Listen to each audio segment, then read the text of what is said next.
Welcome to the chain rule part 2 where we delve into our examples. In example 1, we have an object that's moving along the x-axis so that its position function at any time where t is greater than or equal to 0 is given by the cosine of t squared minus 3t plus 1. We want to find the velocity of this object as a function of t.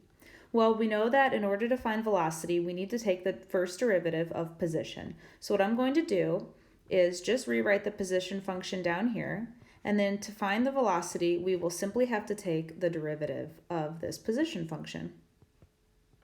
As you can note, the position function here, x of t, is a composite function, meaning it's a function inside another function. So our outside function is the cosine, and our inside function is t squared minus 3t plus 1. So we're going to have to use the chain rule when we're taking this first derivative. So we know that the first derivative of position, x prime of t, is the velocity at any time t. Let's take this first derivative. Using the chain rule, we're going to take the derivative of our outside function and leave the inside function be. So our outside function is cosine.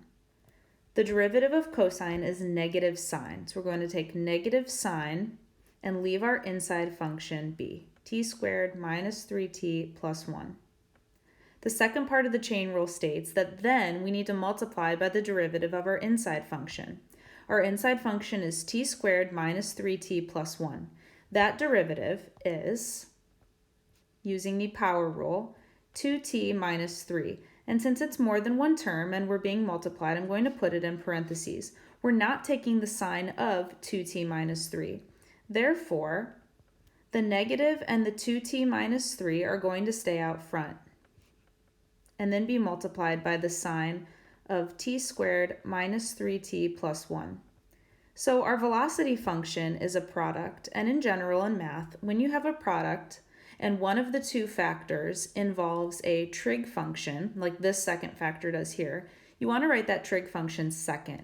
So it doesn't look like you're taking the sign of more than what you're actually taking the sign of. So this 2t minus 3 and this negative sign will remain out front.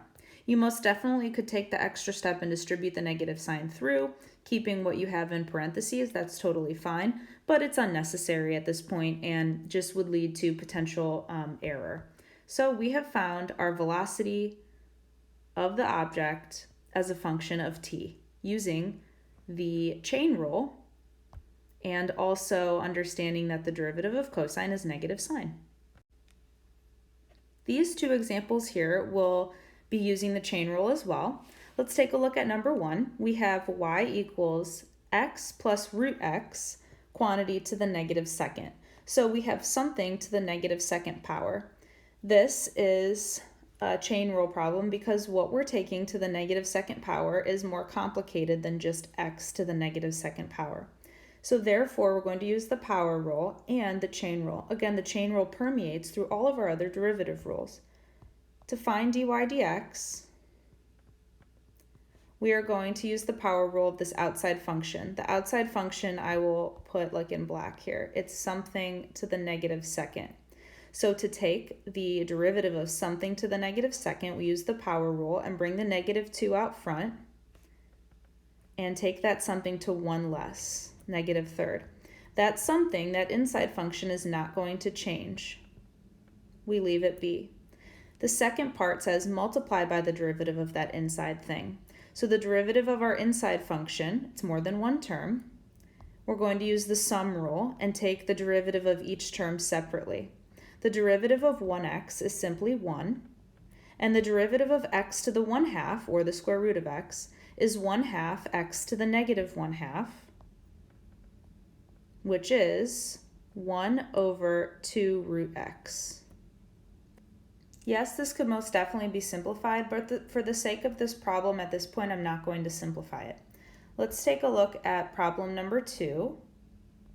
We have g of t equals the tangent of 5 minus the sine of 2t. We have a lot going on here. What I'm actually going to do is put this 2t in its own separate smaller parentheses to show that we're taking the sine of that.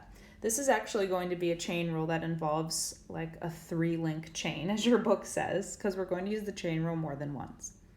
We have one giant outside function. The outside function is the tangent of something.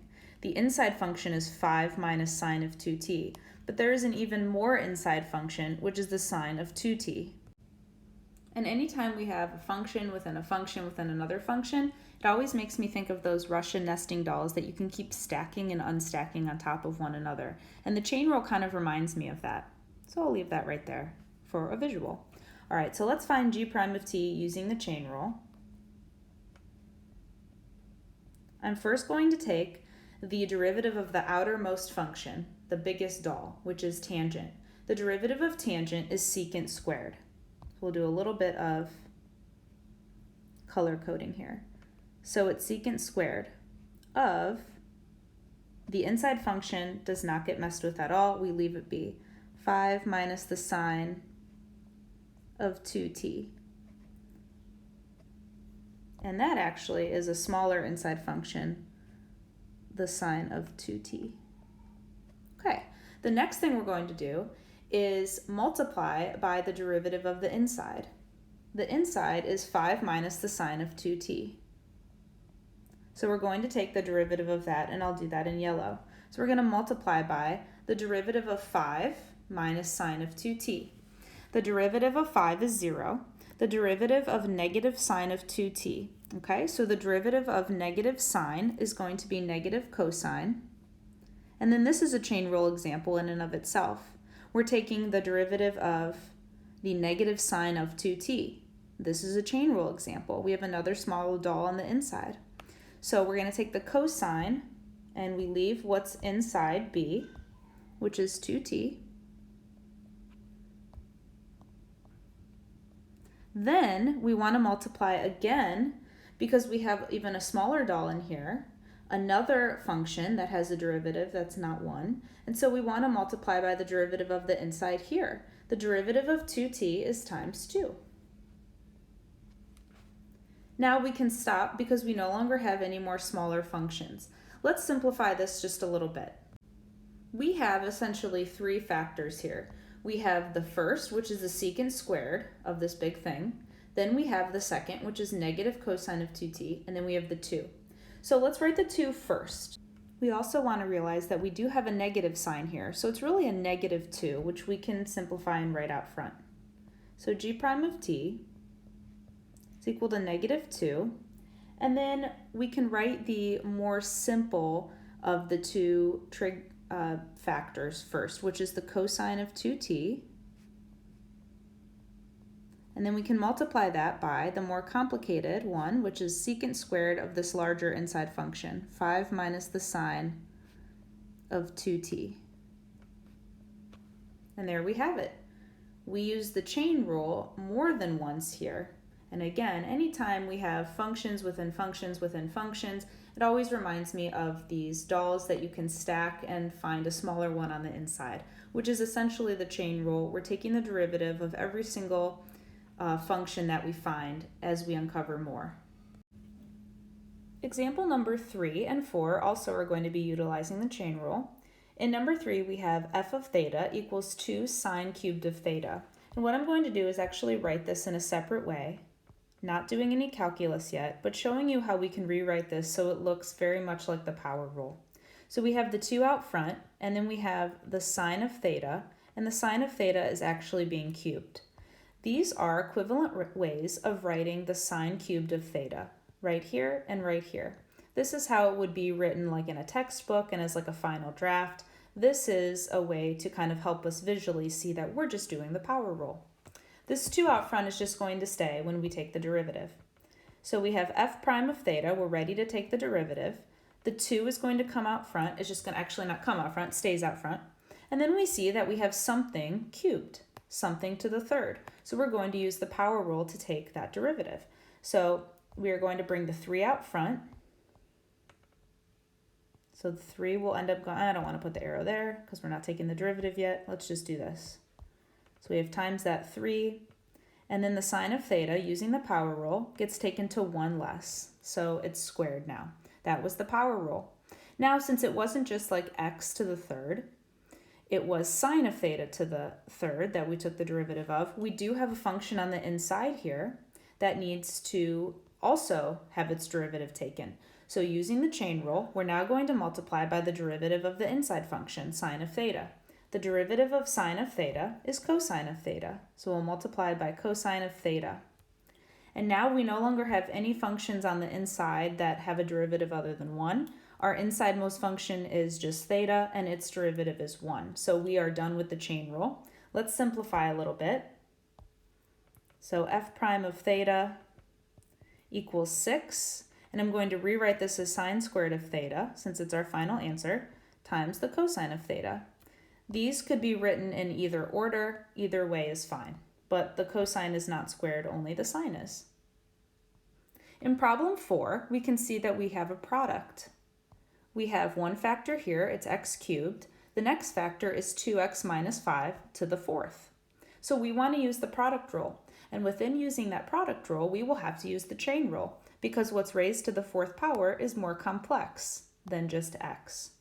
So let's write out our u, v, u prime, and v prime for our product rule. Our u is x cubed, and our v is 2x minus 5 to the fourth power. Our u prime is fairly simple. It's simply 3x squared. And our v prime is not quite as simple. We have to use the chain rule here. So, similarly to example 3, we're going to use the power rule first because our outside function is something raised to the fourth power. So we're going to bring that 4 out front, leave the inside function b, and raise it to the third. Then invoke the chain rule, which means multiply by the derivative of the inside function, which is 2x minus 5. So we'll multiply by a 2. So I'm going to clean up v prime just a little bit. So it's 8, and then 2x minus 5 cubed. Now we can use our product rule. So dy dx, which I will end up writing, let's see, hopefully we have enough room. We'll write it here. It's u times v prime. So our u is x cubed, and our v prime is 8, 2x minus 5 quantity cubed, plus vu prime. V is 2x minus 5 to the fourth. And our u prime is 3x squared. Now I'm going to clean this up just a little bit by bringing a GCF out. So we can see that we have our first term here, 8x cubed times 2x minus 5 cubed, plus 3x squared times 2x minus 5 to the fourth. What do these two terms have in common? Well, they have an x squared out in front, and they also have a 2x minus 5 cubed in each one of them. So our GCF is going to be x squared and then 2x minus 5 cubed. That's our GCF. Now what remains from each term? From the first term here, I still have the 8 and an x out front, and that's it. If we multiplied this times this, 8x, we would get back to this original first term. In our second term, what do we have left? We have a 3 out front, and then we only took out 2x minus 5 to the third, and we have 4 of them here, so we have one more 2x minus 5. Now we can simplify what's on the inside. So our next line will look like x squared, 2x minus 5 quantity cubed, and this on the inside will have a 6x and we'll have a minus 15. So we'll have an 8x plus a 6x, which is 14x, and then minus 15. And there we have it. We have simplified our dy dx. And really, the hardest part about this was the algebra, most likely not the calculus. But as we can see, the chain rule has permeated through not only the product rule, but also using our trig derivatives as well. So the chain rule is not a standalone example, like I've said before, but it permeates through all of our derivative rules. In example number 5, we want to find the equation of a tangent line to y equals sine to the fifth of x. I laugh because we hardly ever see higher than like sine cubed. And then at x equals pi over 3. I've also put a unit circle here to help us a bit. So in order to find, again, the equation of any line, we need the slope and a point. So in order to find the slope, we're going to find dy dx, our derivative. And then we want to evaluate it at x equals pi thirds. In order to find the slope, what I'm going to do is realize that we can use the power rule and then the chain rule. So actually, before finding this slope, real quick, I want to simply rewrite y. So let me do that real quick first. And I want to rewrite y so it looks like sine of x raised to the fifth power. Again, these two things are the same. They are equal. So we can do that legally. All right, so now we can see that we clearly will need to use the chain rule. Our outside function is something raised to the fifth, and our inside function is the sine of x. So we do need the chain rule.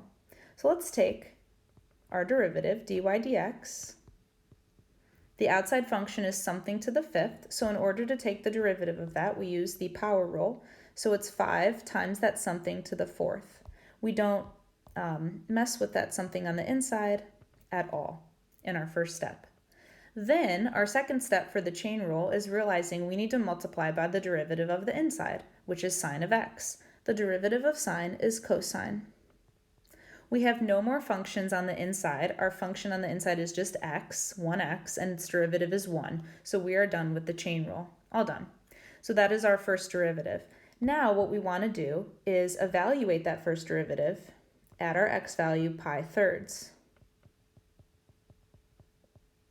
So what we're doing is we're doing 5, and then the sine of pi thirds, and then raising that to the fourth, then multiplying by the cosine of pi thirds. Let's take a look at our unit circle. I don't have this one memorized. I usually derive it or just look at a unit circle. So pi over 3 is right here. The sine is root 3 over 2, and the cosine is 1/2. So let's replace. So on our next line, we'll have 5, and the sine of pi thirds was root 3 over 2, and the cosine of pi thirds is 1/2. And of course, this is still raised to the fourth power. We can't forget that. So essentially, raising something to the fourth power is squaring it and then squaring it again. So what I'm going to do is just do that like off to the side. So we'll have this off to the side here. So this is root 3 over 2, and it's squared, and then we're going to like square it again. So I just like thinking of raising something to the fourth as squaring something twice, basically. So root 3 squared is 3, 2 squared is 4, so each one of these is 3/4, and then we square it again, aka multiply it by itself to get 9 over 16. All right, so that is going to be 9 over 16 down here. So we have 5, which is 5 over 1, times 9 over 16, times 1 over 2. And when we multiply all of those out, 5 times 9 is 45. And 16 times 2, I had a little brain fart there, is 32. We know that we can't simplify that at all because none of these were simplifiable top to bottom in any way. So our slope is 45 over 32. The next thing that we need is our point. So let's work on that next. The point is going to clearly be pi over 3 and then something. And to find that something, we need to plug it into our original equation, which is y equals sine to the fifth of x, or sine of x to the fifth. So it's going to be sine of pi over 3 raised to the fifth power. And the sine of pi over 3 we've already seen is root 3 over 2 to the fifth. So raising something to the fifth means raising it to the fourth and then multiplying by itself one more time. I say that because we already have raised this to the fourth power, so I'm just taking what we know.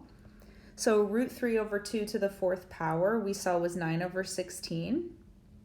And then we're going to multiply that by root 3 over 2, which ends up giving us 9 root 3 over 32. So we know I'm going to need more room up here. We know our y coordinate is 9 root 3 over 32. And this is how we found that. So now we have our point and we have our slope. So here is our point and here is our slope. And we can use point slope form, which is y minus 9 root 3 over 32 equals m, which is 45 over 32, times x minus pi thirds. Now this is a little bit crazy and I'm not going to ask you to simplify it. The only simplifying we need to do is just adding this to both sides, because in order to find the equation of a line we want it in the form of y equals. So we will have 45 over 32 times x minus pi over 3, and then plus 9 times root 3 all over 32. I picked this example from the book and went a little further with it. If you look in your book, they are just having you basically find this piece right here. I went a little bit further so we could get more practice with the tangent line, which is why it ended up